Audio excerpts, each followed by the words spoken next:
ठाकरेंनी अजित पवारांची नक्कल केल्यामुळे वातावरणात काहीसा हशा पिकला, तर राज ठाकरेंनी केलेल्या नकलेवर अजित पवारांनी ही प्रतिक्रिया दिली आहे. पाहूया.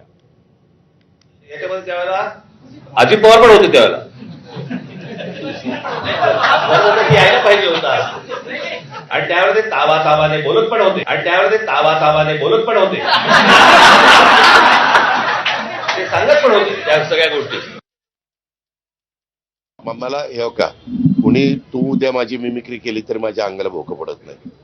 ते जे मिमिक्री करणारे मिमिक्री करत राहतील, काम करणारा मी कामाचा माणूस मी काम करत राहील. ते जे मिमिक्री करणारे मिमिक्री करत राहतील, काम करणारा मी कामाचा माणूस मी काम करत राहील.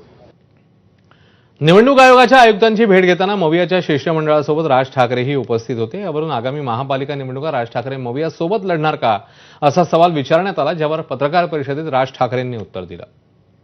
निवडणूक आयोगाच्या निवेदनात तुम्ही महाविकास आघाडी बरोबर दिसता, तर मला असं वाटतं मी 2017ला पण दिसलो होतो.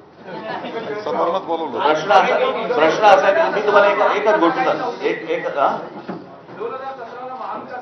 ते असेल किंवा नसेल तो विषय नाहीये. प्रश्न असा आहे की या सगळ्या याच्यामध्ये एक गोष्ट लक्षात घ्या, आता निवडणूक होणार कशी होणार हे महत्वाचं आहे. कोणाबरोबर होणार हा आत्ताचा विषयच नाही. आणि ही तुमच्या जर लक्षात असेल कदाचित त्यावेळेला पत्रकार परिषदेला जर समजा तुम्ही असाल तर 2017ला पण मी हेच बोलत होतो